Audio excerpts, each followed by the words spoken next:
Hello and welcome to Nat Chat. I'm Mirella Rich. Today our guest is Michael Tarulli, who was working as a police officer and had a car accident while on duty.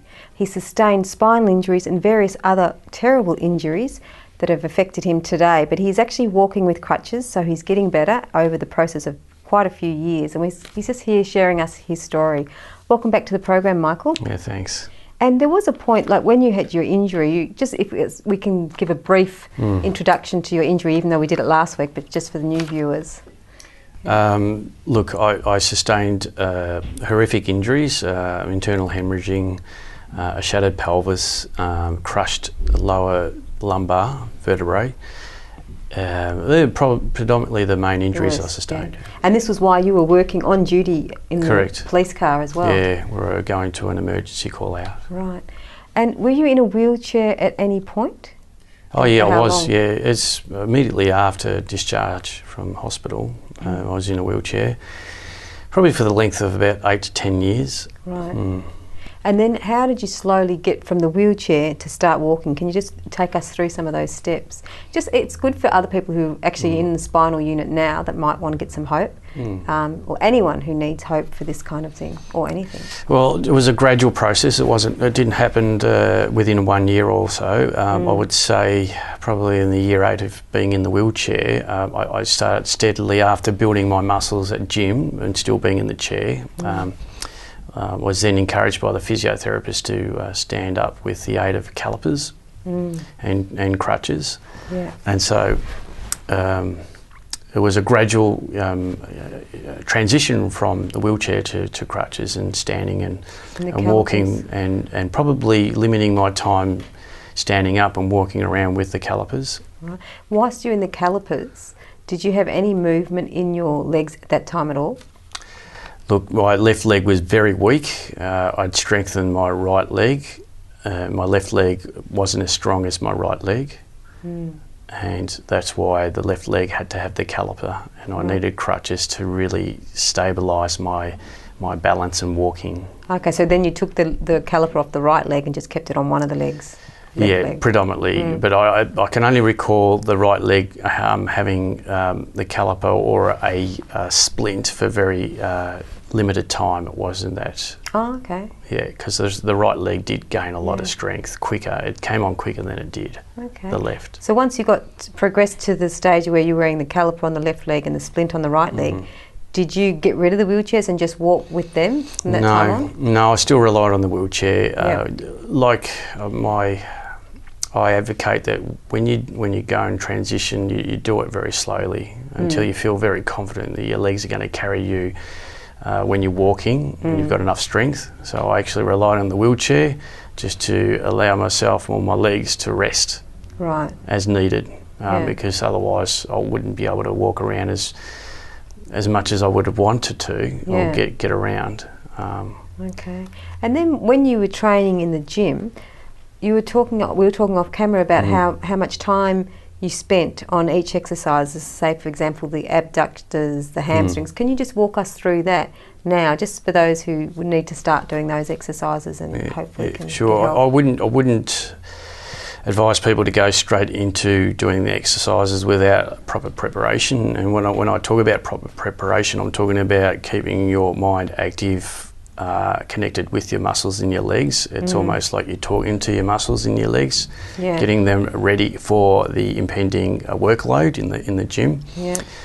Stretching is vital, so you're stretching those stiff muscles that have been stiff for over a period of time, and talking about years here. So 1 to 2 times a week I would do this. So I would spend probably 10 minutes on each muscle group, 10 minutes on the gluteus maximus, 10 minutes on the side abductors, abductors, quads, calves. Yeah, so roughly 10 minutes on each. Doing very minimal weight. And in some, was there some that you couldn't use any weights on at all at some point? Oh, for sure. I mean, I couldn't do leg extensions. I'd have to probably do like even less than half a kilo with the aid of, well, both legs trying to push out. initially, but my right leg would advance further than my left leg. But so to get my left leg going, I would assist it with the right leg pushing out. So, and still to this day, I'm still trying to get it pushing out my left leg. So, and do you find how long did it take till you actually got some movement back? Like even without the weights, till you actually got your first movement. Say you did 10 minutes on each exercise, say on the hamstrings. How long was it till you could actually lie on the floor, on your stomach, and then lift your foot up without any weights, but just lift it up? How long did it take to do that? I'd say roughly, because it's a long time, probably I'd say a year and a half to 2 years. Okay. And that with no weights at all. With no weights, just trying to lift it up. You'd have to look at yourself in the mirror to know where your muscles are, because your body hasn't been moving, your muscles haven't been active. So I couldn't tell if I was doing a leg curl without looking at the mirror, because that point of connection of feeling, there was no feeling. So I had to look at it physically, my left leg raising. Yeah. So it's important to do that. And did you find it was about a year and a half with all the lower body's muscles to get them moving, like the quads, the glutes, everything was like about a year and a half of 10 minutes twice a week until you actually saw them finally lift up? Yeah, I think the hamstring came on stronger than the others. Okay, came quicker? Yeah. Okay. So the hamstring predominantly was quicker and stronger, and then slowly, I think the adductors and abductors, and then progressively that was the quads. The calves still weak as. So look, it's a matter of actually trying to still work to this day, getting the maximum out of it. But that doesn't mean to say you ease back on the hamstring. The hamstring's very strong on the left, and that's why I'm able to stand. Yeah. But to walk requires further strengthening of the quads and other muscles like the calves. Okay. Yeah. And when you did get the quads and the adductors and abductors back and the ankles, how long did that take for... when it was actually dormant, I would say probably 2.5 to 3 years, probably. Gee, but that's not enough to stand up and walk around. It was more just to maybe transfer easier from the wheelchair to the bed or to the toilet, so I could just sort of pivot and rely on it. And did you believe during that time, because it took so long for it to come back, did you keep believing that one day it'll come back? Oh, certainly. That was motivation. From that moment, I knew that I could actually walk one day, and I would. But that required, with time, patience, and extra training and motivation to get there. I would say probably in the year 8 after the accident, I was able to then go on to that transition of being into the calipers and the sticks. And so like between year 8 to 10, I was able to then slowly get rid of the wheelchair and then rely on the sticks and the caliper, and then get rid of one stick and rely on the caliper and the stick on my right hand side, and then now get rid of the caliper and then walk around with the one crutch.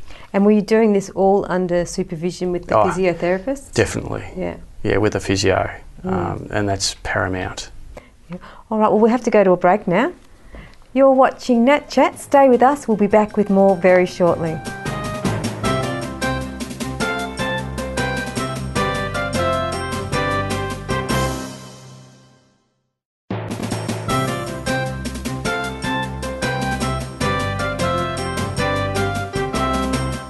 Hello and welcome back to Nat Chat. I'm Mirella Rich. We're here with Michael Tarulli. If you've just joined us, he's talking about how he's overcome spinal injuries and various other injuries, and now he's walking with crutches after being a policeman in a car accident. Welcome back to the program, Michael.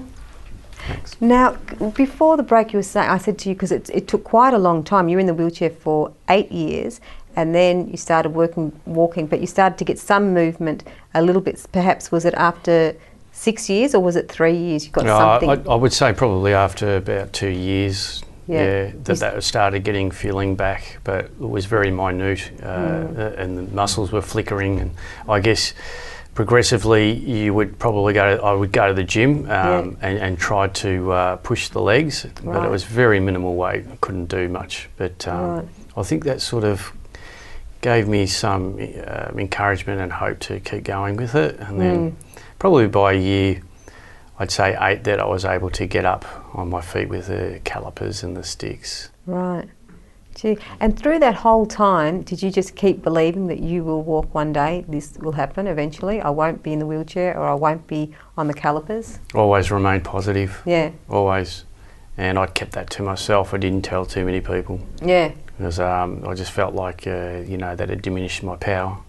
Well, it does. Yeah. You had the physio I had Yeah. when I first had my accident. Yeah. So I think the less you say, the better. Yeah. I think people may actually say negative things, and I've heard that a lot of people say things that I didn't want to hear. Like things like, you're not accepting your circumstances and so forth. So I thought that was very negative. Yeah. But look, the way I look at it now, it's just if you've got it, make the most of it, maximise it. Yeah, exactly. And you have to remain positive in your heart. Like I guess it's like they say, a silent confidence, isn't it? There's an expression, something like confidence in silence. I've never heard of it, but I like it. Silent confidence, and it's just like you don't have to broadcast it, but you know inside you're going to get there. Absolutely. Yeah. And that's the way I am. Yeah. I like that. It's a quiet confidence. Yeah, that you're going to reach it. And can you walk without the crutches or with walking sticks at this stage? I can walk within my home environment. Without the crutches? Yeah, because that's good. I know the terrain. Yeah. I know the rooms, and I know if I need to collapse. I'm not talking about collapse as in just a collapse in a heap, but if I need to rest, there'll be the chair 10 metres away. That's fine. Okay. So if I'm familiar with the surrounds, that's fine. Then there's no traffic. But I can't do it outside of the home. Can you imagine me walking around, someone just brushing past me with a slight nudge, I would fall over. Yeah. So I'm still unstable. But within the home environment, I'm okay. But it's a slow walk. I'm not. Yeah. I have an awkward gait. Yeah. But I'm actually with That's very good though. With the physiotherapy, I'm improving on that. So are you still receiving physiotherapy now? Yes, once a week. Oh, that's good. And do they come to you or do you go to them? No, I go there. Okay. Yeah, I remember once I was in Coles and I was walking with my crutches and I bumped into someone I hadn't seen for a while, or they were happy to see me, I can't remember, and they whacked me on the back and I fell down. And they didn't realise. I was like, hi! I was like, oh, goodness. I'm not that strong yet. I might look stronger, but... That'll look good in the movies, but I don't think in reality that's all that good. No, I didn't hurt myself. But I think he tried to grab me as well as I was falling, but it was very funny. I was laughing though, I wasn't... Yeah, you didn't hurt yourself? No, I didn't hurt myself. No, it was all good. Now, right now, do you ever get shooting pain down your leg? If you exercise your legs too much and you do like a really strong workout, do you get pain down your legs ever? Yeah, I do. And that's why I subscribe to going it easy. Don't push yourself too hard, especially if you feel like you're lacking energy. Yeah. And you need to go to the gym anyway. Yeah. It's fine to take a day off and not go there. But if you do, we'll take it easy. Don't push yourself, because I've done that. I've probably worked all week and I'm under stress, maybe because family or friends have upset me, for example, or I'm probably suffering from an infection, which often happens with me. I do get some infections from emanating from the injuries. And you're feeling low, by going to the gym, if you actually are pushing yourself, the nerve pain then comes on, and that's like overload. That's a lot stronger, yeah. So when it's overload, just back off. Yeah. But I get shooting pain in my legs. Yeah. Okay. And there's no natural remedies that you use to get rid of that? Well, I massage. I go to. Helps, acupuncture I try to. Yeah. Drink plenty of fluid. Do you ever see a chiropractor on your back? No. Are you scared to get someone to look at you, touch your back at all? No. You're not worried about it? No, I've had people operate on my back. Yeah. But I mean, some people are scared after spinal injury. Have anyone even do any work on their back? Yeah, manipulation and that. Manipulation. No, I'm not afraid of it. I probably haven't expose myself to. Of interest to you at the moment. Probably no interest either. Yeah, yeah. Well, if you're doing fine the way you are, Why bother? Yeah. Well, we're about to go to a break now, but we'll talk more on this. You're watching Nat Chat. I hope you're enjoying the program. Stay with us. We'll be back with more very shortly.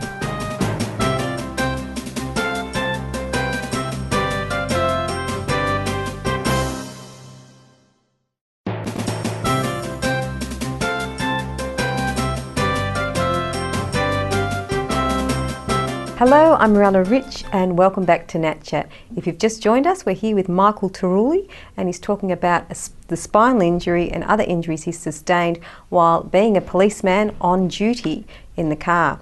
So he's had a very serious car accident and he's here telling us his story of recovery. Welcome back to the program, Michael. Thanks. While you were trying to find inspiration, did you ever come across any good books of people who actually had a spinal injury and wrote their story down? Yeah, there's one that comes to mind which I did read, Janine Shepherd, her autobiography. Yes, that was inspirational. Yeah. I actually went to the book launch. Yes, yeah, I did too. She came in Melbourne. Got the book signed by her. And she gave me a really positive message at the time. So, and I remember someone in the crowd that was a nurse on the rehab ward and started pointing at me and saying, "That could be you." Oh, that's nice. And I think she was sort of saying, you can walk. Yeah. Well, that's lovely to get that inspiration. And did you chat a little bit with Janine Shepherd? Yeah, we did have a little chat, I can't remember the conversation we had, but I just... Do you remember how long ago it was? Probably, I'd say 3 years after the accident. After your accident? Yeah, after my accident. Okay. Was that in Melbourne? Yeah, it was in Melbourne, I think it was... In a hotel or something? The hotel on Kingsway. Yes, yeah. I think I was there. Oh, well. I swear, I think I was there at the same time. Well, there you go. That's hilarious. I was there, because I did go there. It starts with Radisson, I think. Is it the Radisson? Yeah, the Radisson Hotel. Yeah, I was there. How embarrassing, not how embarrassing, how amazing. We probably crossed paths and we didn't even know. Yeah, isn't that so hilarious? And now join the Spinal Injury Walking Group. That's a great group too, isn't it? Yeah, absolutely. All these amazing people sharing their stories about how they've gotten where they are now, and we all know what each other's sort of going through, so it's pretty amazing. And at the moment, do you ever get any back pain? Yeah, always. And what do you do have you got any natural remedies that you use to help with that? No, probably the best recommendation would be to stretch. I always stretch, and if I get back pain, I go on the ground and start stretching, like curl up as a ball, or do side stretches and leg over the other leg. I'm not going to demonstrate it right now, but you can Google these things and look for back stretches. So just look up back stretches. Yeah, back stretches. Yeah, recommended back stretches for lower back. I get particular pain in the lower back, and the pelvic area as well, because that's where where the trauma was. Yeah. Majority. And does this help a lot, these exercises? Yeah, it does, but if it's persistent, look, I don't go to natural remedies. I don't know of any, but massage yet again, acupuncture, they do help me. Yeah. And spa, the pool, in a spa, or you don't do that? No, I don't do spas. Don't like spas much. I had a bad experience once. St Kilda sea baths. Yeah. Sorry, St Kilda sea baths. I went in there once and I came out with a rash. Oh, okay, all right. Well, then maybe never again. Probably never again. Look, I think it's just pain management. Then again, stretching, and look, there is a medication that I do take if it's persistent, and that's Lyrica. Okay, and that helps with the pain. Yeah. Okay, that's not over the counter though at the chemist, is it? No, it's prescribed. Okay. All right. And so now, what is your hope for the future? Like, what sort of plans? Are you still exercising? You do physio once a week? Still physio, still going to the gym. I try to make it to the gym twice a week. I swim, so I do swimming because it's good for the body because you're stretching all the muscles and you're actually, kicking your legs. So and also do sort of kind of power walking, I like to call it, in the water, like waist deep. In the hydro pool or just a normal pool? No, just a normal pool. Okay. At MSAC, Melbourne Sports and Aquatic Centre. I used to do the water aerobics there. So 25 metre pool, I would walk along there, just doing a power walk, even though I'm going slow at it, moving each leg.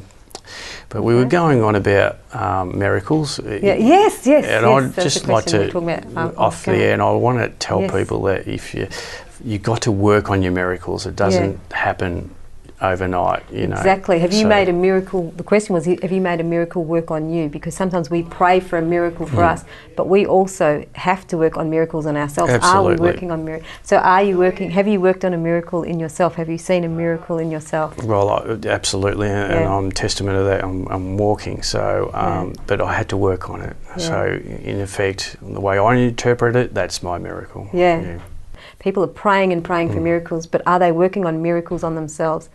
This is what it's about. You're doing this. Absolutely. Working on a miracle in yourself. I'm trying to work on a miracle on myself as well. Absolutely. But everyone else can in other ways, whatever situation they're in life. Sure. And it's about, like, you've got to ask your questions, you've got to talk to yourself, and in whatever way you can do it possibly, you know, meditate, pray, it all happens. You've got to do it yourself. It starts within. Yeah. And so how would you say you've done it? How would you say you actually achieved that in yourself? Oh, look, I think going through the difficult passage of acceptance of my injuries and changed body image, it was about going back to basics yet again, like I said, and finding out what my true worth is in life. And then that's to say, well, it's Michael Tarulli here, and let's get the most out of Michael Tarulli and going back to the basics. What can I provide for not only myself but the people that I love around me, and that's to get back to my physical best that I was renowned for when I was before the accident. I did a lot of sports, so and eating healthy and having a fresh outlook in life. Absolutely, that's beautiful. It's so wonderful, and it's inspirational for other people as well, especially people who are told they're not going to walk. You were told you're not going to walk. I was told I wasn't going to walk, and I'm walking and you're walking. You're doing a lot better than me, though. You're further ahead. Well, everyone's different, Progress is so at their own, at their own pace. Yeah. But it's a wonderful story, and I suppose everyone has different injuries as well. So we're not all.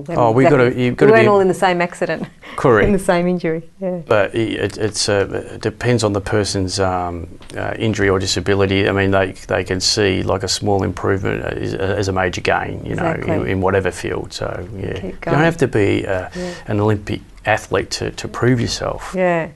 You have to be the best you can be. Exactly right. Yeah. Get the best out of yourself. Yeah, get the best out of life and make life joyful. True, absolutely. True joy. Thank you so much for coming on the program. Thank you for inviting me. Lovely having you on the program. It's been a pleasure actually talking about it. Thank you. You've been watching Nat Chat. I'm Mirella Rich, and our guest was Michael Tarulli. I hope you enjoyed the program, and we'll see you again soon.